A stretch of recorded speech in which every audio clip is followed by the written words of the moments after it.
सकाळी मी प्रीती सगळ्यांचं स्वागत करते आपल्या नवीन चॅनलवरती. आज सकाळची सुरुवात झाली लवकरच, पण 8 वाजल्यापासून माझं रुटीन दाखवते. मी नवीन आहे, तुम्ही मला समजून घेताल हीच माझी आशा. इथं माझं बारकं पिल्लू झोपलं होतं उशीरपर्यंत आणि माझी सकाळची गडबड खूप चालू होती आणि सिद्धांत त्याचा नाश्ता त्याचा आवरून घेत होता. आज त्याचा डब्बा बनवला आणि त्याच्या डब्यासाठी बनवली डाळ आणि चपाती. त्याची शाळा सकाळी 7:30ची असते. सकाळी खूप गडबड चालू होती आणि म्हणून भाजी चपातीचा व्हिडिओ शूट नाही केला मी. मला शूट करायला एवढा टाईम भेटला नाही सकाळ-सकाळ आणि तेवढ्यात मला शेवंती वेणीची ऑर्डर आली. शेवंती वेणीची ऑर्डर लवकरात लवकर बनवून द्यायची होती आणि वेणी बनवून दिला. लगेच तर ती इथे येऊन पाहते तर डब्बाच मी त्याचा भरला नाही आणि पाण्याची बॉटलही भरली नाही.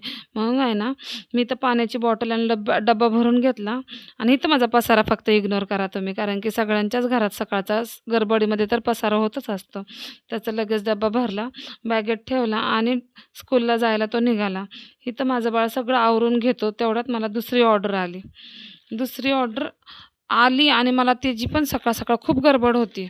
इतकी गडबड असते त्याच्यामध्ये ही वेणी बनवून द्यायची. म्हणजे कधी-कधी हाराची पण ऑर्डर येतात आणि वेणींची पण येते. पण मला ही वेणी बनवून द्यायचीच होती आणि ही कशी असते मंगळवारचं लोकं जास्त वापरतात आणि इथं पण माझं तुम्ही कपड्याच्या स्टँडला जरा इग्नोर करा. कारण की इग्नोर का करा म्हणते, कारण की कपड्याचं स्टँडला लावते मी. लोकं पायाला बांधून वेणी बनवतात. पण मला हे चांगलं वाटत नाही, कारण की आपण देवाला ही वेणी देतो आणि आपण पायामध्ये घ्यायची. म्हणून मी कपडा स्टँडला म्हणजे जुगाडू काम करून वेणी बनवते.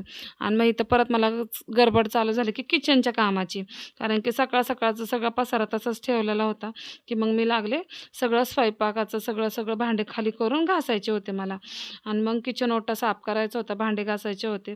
लगेच मग मी कढईतली भाजी एका डब्यामध्ये काढली आणि मग तो डब्बा साईडला ठेवून टाकला आणि किचन ओटा सगळा रिकामा करून घेतला आणि किचन ओटा साफ करता करता मला आठवलं की मी आहे ना चहा ठेवलेला, तो खूप गरम होता, मला हाताला भाजलं सुद्धा त्याच्यामुळं की मी लगेच मग आहे ना थोडंसं फूक मारली आणि गॅस ओटा घासायला घेतला. गॅस आणि ओटा घासून घेतला की पाण्याने धुवायची सवय आहे मला. पाण्याने मी अशीच धुवून घेते. पण मला नक्की सांगा की कोणाकोणाला अशी सवय आहे आणि कमेंट करून सांगा की माझ्यासारखी कोणाला सवय आहे की पाण्याने गॅस ओटा धुवायची. लगेचच भांडी पण घासायची होती आणि मग गॅस ओटा पुसून झाल्यानंतर इकडं भांडे लगेचच बेसिंगला ठेवले आणि बेसिंगला घासायला चालू केले. इथं भांडे घासतच होते तेवढ्यात तर माझं बाळ पण उठलं झोपेतून उठलं. तेवढ्यातच माझ्या लक्षात आलं की आहे ना त्याच्या पप्पाकडं मला त्याला सोडायचं होतं आणि मग मी त्याला सोडून आले आणि पुन्हा भांडे घासायला लागले. भांडे घासून झाल्यानंतर लगेचच मी लावून पण घेतली. मला पटकन म्हणजे भांडे घासून झाले की पटकन लावायला पण आवडतात, कारण की ते तसंच ठेवलं की दिवसभर विसरून जाते मग मी. आणि संपूर्ण घर झाडून घेतलं आणि तर माझं बाळ आवरून अंघोळ करून माझ्यापाशी आलं. तर माझं कामच चालू होतं. मध्ये-मध्ये तो करत होता. मध्ये-मध्ये करतो म्हणून मी काय करते, तो झोपत आहे तोपर्यंत पटापटा कामं करायचा प्रयत्न करते. कारण की तो एकदा उठला की मग माझ्या मध्ये-मध्ये इथं पाणी सांडव, तिथं पाणी सांडव, मम्मी, मम्मी, पप्पा असं चालूच असतं त्याचं. म्हणून मी तो झोपत आहे तोपर्यंत फटकरनं काम करून घ्यायचं काम करत असते आणि ते काम झाल्याशिवाय मला आहे ना दुसरं काही समजत तोपर्यंत मला बेचैनच होत राहतं की आज आपल्या घरात खूप काम पडले, खूप काम पडले. मग मी एकसकटच पूर्ण काम करून घेते.